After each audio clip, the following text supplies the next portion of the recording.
Buenos días, amigos y amigas de la ciudad de Medellín. Soy Elkin Castaño Gómez, abogado representante de víctimas de abuso sexual, explotación sexual y trata y tráfico de personas de la Fundación Renacer. El día de hoy vamos a hablar un poco sobre algunos aspectos fundamentales de la trata de personas.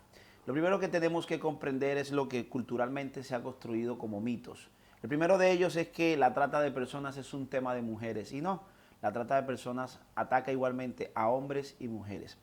Anteriormente se hablaba de trata de blancas, este concepto fue reevaluado y hoy en día se habla de trata de personas. ¿Por qué? Porque anteriormente las personas que eran trasladadas, captadas y explotadas eran solamente mujeres asiáticas. En la actualidad el término que se invita a utilizar es el de trata de personas. ¿Por qué? Porque las víctimas pueden ser niños, niñas, hombres, mujeres, afrodescendientes o personas de color de piel blanca.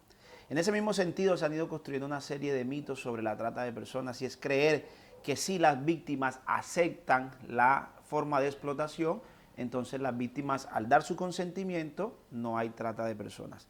Ese mito hay que derrumbarlo porque si bien la ley lo establece y el artículo 188A del Código Penal, así como los instrumentos internacionales relativos a la prohibición de cualquier forma de esclavitud o de explotación, como el Protocolo de Palermo, indican que el consentimiento dado por la víctima no exime o no exonera de la responsabilidad a los tratantes. Otro de los mitos que se ha construido fuertemente es que solamente hay trata cuando se da el traslado hacia otro país y es lo que se conoce como la trata transnacional. Hoy en día vemos que dentro de nuestro mismo país o incluso dentro de las mismas ciudades se da la trata de personas y es lo que es conocido como trata de personas internas. Creer que la finalidad o la única finalidad de la explotación dentro de la trata de personas es la explotación sexual o la prostitución ajena también es un mito que ha ido tomando refuerzos, que ha tomado fuerza en el concepto de la trata de personas, porque la trata de personas tiene otras finalidades que ya vamos a ver a continuación. Los verbos rectores son las acciones o conductas que debe desplegar el tratante o el explotador y que dicha actividad encaja en cada uno de ellos. 4 son los verbos rectores. 1, el de captar. 2, trasladar. 3, recibir. Y 4, acoger. El verbo rector de captar implica utilizar cualquier tipo de persuasión, artimaña, presión o aún con el consentimiento de la víctima para lograr que ésta sea trasladada a un lugar con fines de explotación. El traslado, como su nombre lo dice, es el desplazamiento o el desarraigo que se hace de un ser humano desplazándolo de un lugar a otro cuya finalidad es la explotación, las cuales veremos a continuación. El tercer verbo rector, que es el de recibir, aplica cuando hay una persona dentro de la misma red de trata de personas que recibe en la ciudad de destino o de tránsito a esta persona y que la dispone o la mantiene como un bien objeto en calidad de mercancía. El verbo rector de acoger obedece a aquella persona que da albergue o que almacena a esta persona como si fuese un bien o un objeto dentro de su vivienda, dentro de su establecimiento, para que esta persona sea explotada. Los 4 verbos rectores no necesariamente tienen que ser cometidos por distintas personas. El tratante puede ser el mismo que capta, que traslada y que posteriormente acoge o recibe en la ciudad de destino.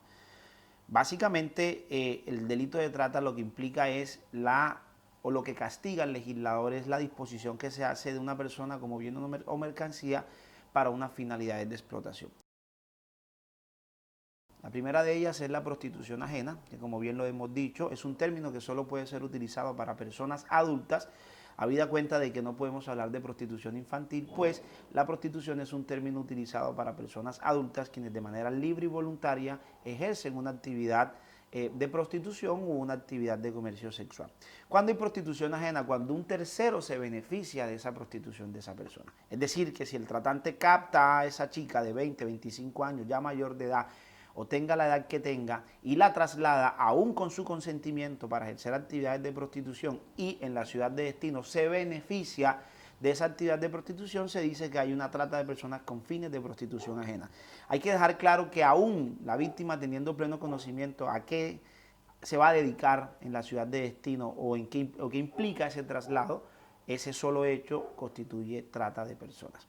La segunda finalidad es la explotación sexual comercial de niños, niñas y adolescentes y requiere que la víctima o el sujeto pasivo de la conducta sea una persona menor de 18 años.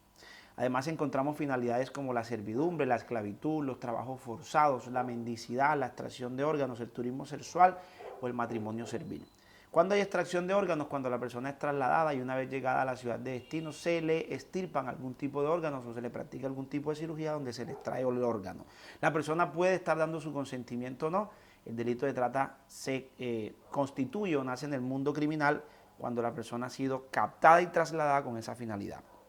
Cuando hay mendicidad, cuando se traslada al niño o al adulto para que pida algún tipo de limosna o ejerza la mendicidad en una ciudad distinta a la de su domicilio. Cuando hay matrimonio servil, cuando el niño o la niña es entregado o es obligado o aún con su consentimiento, se permite que éste conviva con una persona adulta y que ejerza ánimos de cónyuge o que ejerza sobre o que practique sobre ese explotador algún tipo de servicio. Por eso se llama matrimonio servil.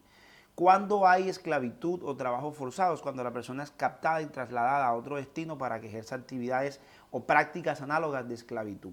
Cuando hay servicio forzado, que es lo más común y es lo que podemos recordar algunos de una sentencia muy reciente en la ciudad de Bogotá, donde una mujer se trasladó a un municipio de Cundinamarca, captó a una chica indígena mayor de edad y la trasladó para que ésta ejerciera actividades laborales domésticas dentro de su domicilio.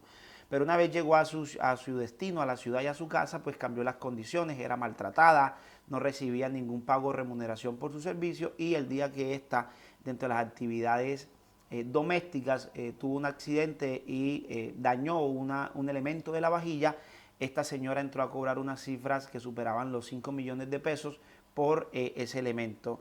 La justicia colombiana condenó a esta señora por la trata de personas con fines de trabajos forzados. ¿Por qué? Porque fue captada y trasladada a un lugar distinto a su domicilio y allí fue obligada a ejercer actividades laborales sin ningún tipo de prestación y bajo unas condiciones infrahumanas.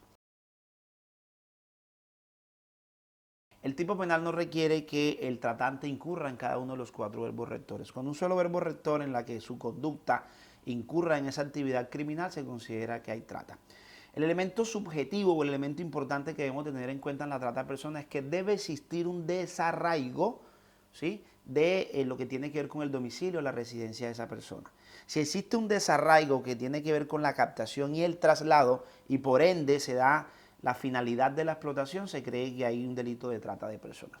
El delito de trata de personas es un delito de mera conducta, es un delito de peligro. ¿Qué quiere decir esto? Que no se necesita que se consume el acto de explotación. Con el solo hecho de que se logre probar dentro del proceso penal que la finalidad era la explotación sexual, la persona deberá ser condenada o deberá hacérsele un juicio de reproche, de responsabilidad y de culpabilidad, donde se determine que ha incurrido en el delito de trata de personas. Por lo regular, el delito de trata de personas es cometido por redes de tratantes. Allí mismo se puede estipular o se puede estar incurriendo en un delito de concierto para delinquir porque hay una distribución del trabajo. Pero el elemento subjetivo importante es que la finalidad sea la explotación. Si no se logra probar o determinar que la finalidad era que ese ser humano fuera explotado de algún tipo de alguna de las formas de explotación, no podríamos estar hablando de trata. Pero también es importante entender lo que tiene que ver con el desarraigo. Por eso la trata de personas solo es creída o solo nos hemos convencido de que hay trata de personas cuando hay un traslado a otro país. Y no, en ciudades como Medellín, si la persona es trasladada de Sabaneta, es trasladado de Bello, es trasladado de Envigado a la ciudad de Medellín, todo lo que se conoce como el Valle de Aburrá, ese traslado constituye un desarraigo del domicilio, del lugar de residencia de esa persona, por lo tanto se cree o se entiende que hay trata de personas. El problema radica en que no hemos entendido la trata de personas como algo que protege el bien jurídico o que protege ese derecho a la dignidad que tienen los seres humanos. Lo que castiga al legislador es precisamente eso, que utilizamos a seres humanos y los constituimos como elementos de valor y les ponemos precio a su cuerpo o a su actividad. Lo que quiso el legislador castigar en ese delito de mera conducta es a aquellas personas que bajo cualquier circunstancia utilizan a personas que están en un estado de vulnerabilidad o bajo engaños, amenazas, algún tipo de presión para ser explotados. En el delito de trata de personas hay un elemento muy particular y la jurisprudencia ha sido enfática en decir que lo que se castiga es la manera como una persona se aprovecha de una situación de vulnerabilidad en el sujeto pasivo o en la víctima. ¿Qué quiere decir esto? Hay condiciones de pobreza, desplazamiento, migración, analfabetismo, necesidades económicas que el tratante o el explotador se aprovecha para ofrecer un traslado con fines de explotación. Como lo hemos dicho hasta la saciedad, aunque la víctima dé su consentimiento, para la ley, para el legislador, para la jurisprudencia, y así debe ser aplicado por los operadores de justicia, hay trata de personas. El mito más grande que hay que derrumbar es creer que si la víctima dio su consentimiento, entonces no hay trata. La víctima puede dar su consentimiento, puede estar convencida, puede querer incluso trasladarse a otra ciudad o incluso a otro país a ejercer actividades de prostitución. Y no necesariamente le tienen que quitar el pasaporte, no necesariamente le tienen que castigar, no necesariamente le tienen que amarrar a una cama. El solo hecho de haber trasladado a esa persona con una finalidad de explotación y que yo pueda obtener provecho de ello, constituye el delito de trata de personas. De ahí entonces la importancia de que empecemos a derrumbar esos mitos, empecemos a visibilizar la trata de personas y empecemos a trabajar con todos los operadores de justicia para que entiendan que el delito de trata de personas va más allá de la libertad, integridad y formación sexual, que son los derechos que se protegen dentro de los delitos sexuales. En los delitos de trata de personas, la gran mayoría de víctimas no se reconocen como víctimas. ¿Okay?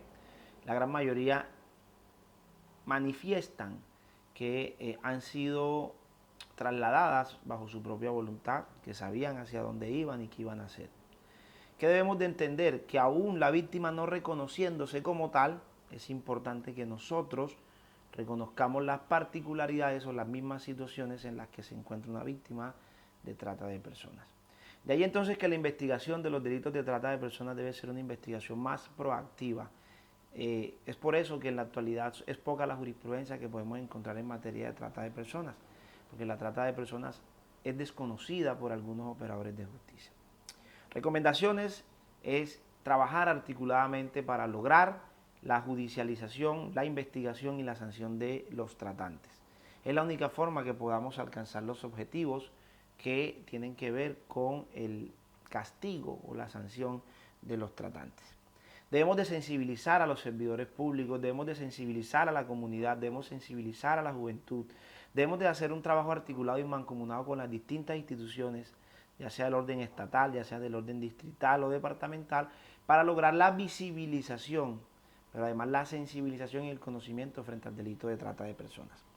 Además es importante tener en cuenta que aunque la víctima se retracte por ser una investigación de oficio, debemos de continuar. En la gran mayoría de delitos de trata de personas, la víctima, al no reconocerse como víctima, tiende a no dar la entrevista o el testimonio que permita al operador de justicia llevar a feliz término la investigación. O lo que es peor aún, de haberla dado, llega a la retractación. ¿Por qué? Porque la misma víctima no reconoce que se le haya afectado ese derecho fundamental a la dignidad. Además de eso, siempre es importante tener en cuenta que frente a los delitos de trata de personas, donde la víctima sea un menor de edad, debemos de hacer todo lo posible por activar el sistema de justicia, realizar una sola entrevista, evitar la revictimización y activar la ruta o el protocolo del Ministerio del Interior para las víctimas de trata de personas. Y para finalizar, es importante saber que los delitos de trata de personas no son conciliables y que por ende se debe de llevar a feliz término la investigación. Espero que este espacio muy corto haya sido de mucho provecho para ustedes. Recordarles que este humilde servidor está presto para resolver cualquier inquietud o cualquier duda. En nombre de la Fundación Renacer, agradecerles, pero además felicitarles por estar siempre activos y este día tan importante como es el 31 de julio, unirnos en una sola voz para decir no más trata de personas, o para decir con los niños no hay trato, o aquí en Medellín no permitimos la trata de personas. Muchas gracias, se les quiere y espero verles pronto. Un abrazo.